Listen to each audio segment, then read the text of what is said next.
Hello everyone, welcome to algo Bangla 29। আজকে আমরা একটি টিউটোরিয়াল ভিডিও নিয়ে আসছি যেখানে আমরা কোড ব্লকস কীভাবে ইনস্টল করতে হয় সেটা আমরা দেখব। আমরা কোড ব্লকস ইনস্টল করব হচ্ছে উইন্ডোজ 10 অপারেটিং সিস্টেমে, এবং আমরা এর সাথে সাথে দেখাই দিব যে উইন্ডোজ বাদে অন্য যে কোনো অপারেটিং সিস্টেমে কিভাবে কোড ব্লকস ইনস্টল করব এবং কোথায় যে কোড ব্লকসটি ইনস্টল করব। আমরা যারা সি বা সি প্লাস প্লাসের প্রোগ্রামিং এ আছি বা যারা সি প্লাস প্লাসের কোডই যে ব্যবহার করে থাকি, তারা সবাই বেসিক্যালি প্রথম অবস্থায় কোড ব্লকস ইউজ করে থাকি, এবং কোড ব্লকস বিগিনারদের জন্য অনেক ভালো একটা আইডিই। সেখানে আমরা কোড করেও দেখাবো এবং পরবর্তীতে আমাদের যে কোনো ধরনের প্রবলেম সলভিংয়ের ক্ষেত্রে আমাদের কোড ব্লকস অনেক বেশি হেল্প করবে। তো আমরা প্রথমে আমাদের যে ব্রাউজার আছে সেই ব্রাউজারে যাব, এবং ব্রাউজারে যে আমরা কি করব, প্রথমে আমরা সার্চ দিব যে কোড ব্লকস সার্চ দেওয়ার পরে প্রথমে যে লিঙ্কটি থাকবে সেটি হচ্ছে কি www.codeblocks.org ডাউনলোডস। তো প্রথম যেই লিঙ্কটি আসবে সার্চ বারে সেটি হচ্ছে আমাদের কোড ব্লকসের অফিসিয়াল ওয়েবসাইট। তো প্রথমে আমরা সেই ডাউনলোডসে যাব, এবং যাওয়ার পরে আমরা এখানে দেখব যে আমাদের প্রথমে ডাউনলোডস লেখা আছে এবং আমাদের অফিসিয়াল কোড ব্লকসের ওয়েবসাইটে আমরা চলে আসছি।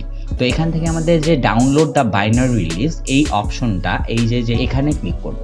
এখানে ক্লিক করার পর আমরা এখানে দেখতে পাচ্ছি যে আমাদের বাইনারি রিলিজ, এখানে আমাদের অপারেটিং সিস্টেম দেখাচ্ছে যে আমাদের কি ধরনের প্যাকেজ আমরা কি নিতে চাচ্ছি এবং কোন প্ল্যাটফর্মের জন্য নিতে চাচ্ছি। তো এখানে দেখাচ্ছে যে উইন্ডোজ এক্সপি অথবা ভিস্তা অথবা 7 অথবা 8.x অথবা কি 10। আবার এখানে আমাদের লিনাক্সের জন্য দেখাচ্ছে লিনাক্স 32 বিট অ্যান্ড 64 বিট। আর এখানে আছে হচ্ছে আমাদের ম্যাক ওএস বা আমাদের যারা ম্যাক প্ল্যাটফর্ম ব্যবহার করি তাদের জন্য আমাদের অপশন আছে। তো এখানে আমাদের উইন্ডোজের জন্য আমাদের এখানে রিকমেন্ডেশন ফাইল আছে, লিনাক্সের জন্য আমাদের নিচে রিকমেন্ডেশন ফাইল আছে, এবং ম্যাক ওএসের জন্য আমাদের রিকমেন্ডেশন ফাইল আছে। তো আমরা যেহেতু আমাদের সেটআপটি আমরা উইন্ডোজ 10 অপারেটিং সিস্টেমের জন্য দেখাচ্ছি, তো আমাদের এখানে কয়েকটা সেটআপ অপশন আছে যেখানে আমাদের কোড ব্লক সেটআপ লেখা আছে, এবং এটা হচ্ছে আমাদের ভার্সন কত 20.03। তো আমরা কোনটি এখান থেকে ডাউনলোড করব। তো আমাদের এখান থেকে অনেকে আমরা কোড ব্লক সেটআপটি ডাউনলোড করি, কিন্তু পরে দেখা যাচ্ছে যে অনেক ধরনের কম্পাইলার ডাউনলোড করতে হয়। তো সেক্ষেত্রে আমরা যাতে কম্পাইলারটি আলাদা করে ডাউনলোড করা না লাগে, সেজন্য আমরা এই যে আমাদের কোড ব্লকস এই সেটআপটি আছে যেখানে হচ্ছে MinGW এইটি হচ্ছে আমাদের কোড ব্লকসের কম্পাইলার। এই কম্পাইলারটি এখানে কি করতে পারবো, আমরা এক্সটেন্ড করে সেটআপ করা লাগবে না আলাদা করে, আমরা ইন্টারনালি এটা কি ইনস্টল করে নিতে পারবো যদি আমরা এই ফাইলটি আমরা ডাউনলোড করি। তো কোড ব্লকসের কোন অপশনটি আমরা ডাউনলোড করব সেটি হচ্ছে কোড ব্লকস 20.03 MinGW। এটা হচ্ছে আমরা ডাউনলোড করব। তো এখানে আমরা ডাউনলোড সোর্স এখান থেকে ফস হাব থেকেও ডাউনলোড করতে পারবো, আবার কেউ চাইলে আমরা সোর্স ফোর্স নেট থেকেও ডাউনলোড করতে পারবো। তো আমরা যেটা খুশি সেটাতে ক্লিক দিব, এবং ক্লিক দেওয়ার পরে এখানে আমাদের কি আসবে, এখানে আমাদের কোন প্ল্যাটফর্মের জন্য আমরা কি ধরনের ডাউনলোড করতে চাচ্ছি সেটা আমাদের অটোমেটিক্যালি, যদি আমাদের আইডিএম থেকে থাকে তাহলে অবশ্যই আমাদের এই যে এখানে কি আইডিএম এর ডাউনলোড অপশনটি অটোমেটিক্যালি চলে আসবে। আর যদি না থেকে থাকে তাহলে আমাদের এখান থেকে আমাদের সিলেক্ট করে নিতে হবে যে আমরা কি ডাউনলোড করতে চাই। যেখানে এখানে লেখা আছে code block download with including compiler. তো আমরা এই যে ইনক্লুডিং কম্পাইলার এই অপশনটি আমরা চুজ করব, এবং এটি আমরা কি ডাউনলোড করব। যদি আমাদের কারোর আইডিএম না থাকে, ইন্টারনেট ডাউনলোড ম্যানেজার যা না থেকে থাকে, তাহলে আমাদের এই প্রথম অপশনটি কি আমরা সিলেক্ট করব, এবং এখান থেকে আমরা কি ডাউনলোড করব। তো আমরা ডাউনলোড স্টার্ট করলাম। তো সেটআপটি আমাদের ডাউনলোড হয়ে গেছে এবং ফাইলটি ডাউনলোড হয়ে গেছে। এখন আমরা কি করতে পারবো, আমরা একবার আমার ফাইলটি ডাউনলোড হয়ে যাওয়ার পর আমাদের যে ফোল্ডারটি আছে সেই ফোল্ডারে আমরা কি করব, ওপেন করব। এবং ফোল্ডারে আমরা দেখতে পাচ্ছি যে এখানে আমাদের অনেকগুলো সফটওয়্যার ডাউনলোড করা আছে। তার মধ্যে আমাদের যেই আমরা যেটা ডাউনলোড করলাম মাত্র সেটি হচ্ছে কি কোড ব্লকস 20.03 MinGW। এইটি হচ্ছে আমাদের কি মেইন ফাইল। তো এটা আমরা কি করব, এরপরে আমরা এটি রান করব। তো রান করার পর আমাদের প্রথমে এরকম একটা সিম্বল আসবে, তারপরে আমাদের সেটআপটি আমরা দেখাচ্ছি। তো প্রথমে আমরা কি করব, প্রথমে এই যে ইনস্টলেশন যে সেটআপটি এটি ওপেন হবে, এবং এখানে লেখা দেখাবে welcome to code block setup.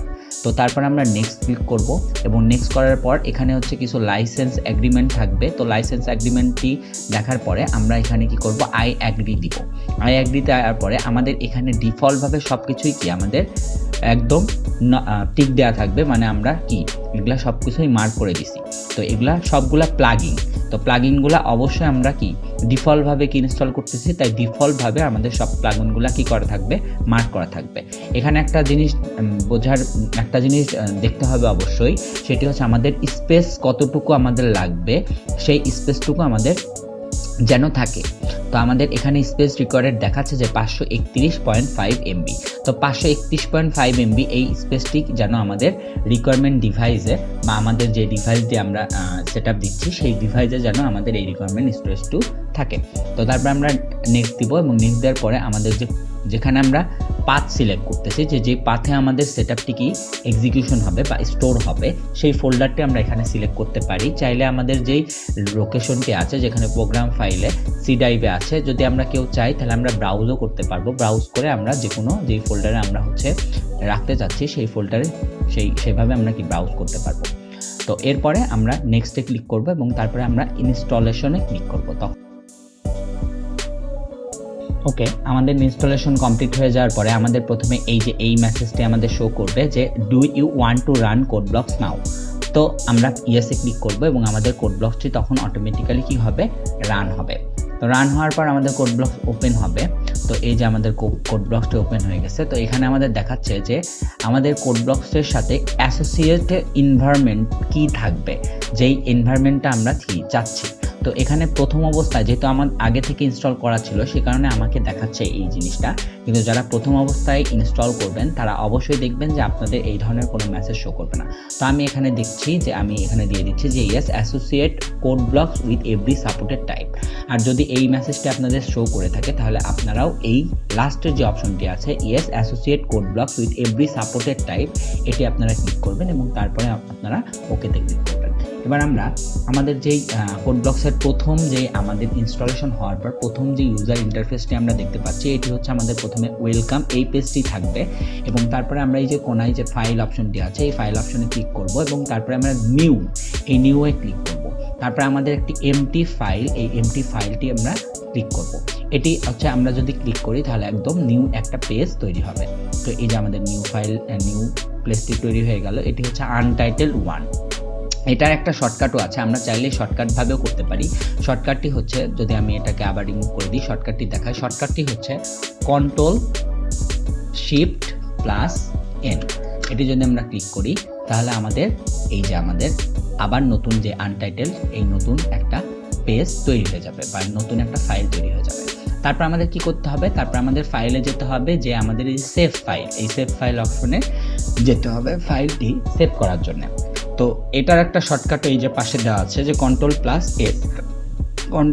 দিলে ফাইলটি সেভ হবে। তো আমরা সেভ করি। তো সেভ করার পরে যে আমাদের এখানে লোকেশন আসতেছে যে আমরা কোন ফোল্ডারে আমরা সেভ করতে চাচ্ছি। আমরা চাইলে যে কোনো একটা ফোল্ডারে যেয়ে সেখানে আমরা কি করতে পারি, আমরা সেভ করতে পারবো। তো আমরা এখানে একটা নাম দিয়ে দিই, ধরা যাক যে আমরা ডেস্কটপে সেভ করতে চাচ্ছি। তো ডেস্কটপে গেলাম এবং ডেস্কটপে যেয়ে আমাদের এই কোডের একটা নাম দিয়ে দিলাম যে হ্যালো কোড। ঠিক আছে, তো হ্যালো কোড আমরা এখানে C++ ইউজ করতেছি। C++ এর সাহায্যে যেহেতু আমরা কোডটি লিখবো, তো সে কারণে আমরা এক্সটেনশনের ডট দিতে হবে যে এর কী ধরনের ফাইল আমরা এখানে সেভ করতেছি। তো আমরা হচ্ছে CPP, মানে ডট হচ্ছে আমাদের C++ এর এক্সটেনশন। তো আমরা C++ ফাইল এখানে স্টোর করব, সেজন্য আমরা এখানে .cpp ইউজ করব। তারপর আমরা কি করলাম, সেভ দিয়ে দিলাম। তো এখন আমরা কি করতে পারি, আমরা এখানে কোডটি লিখতে পারি।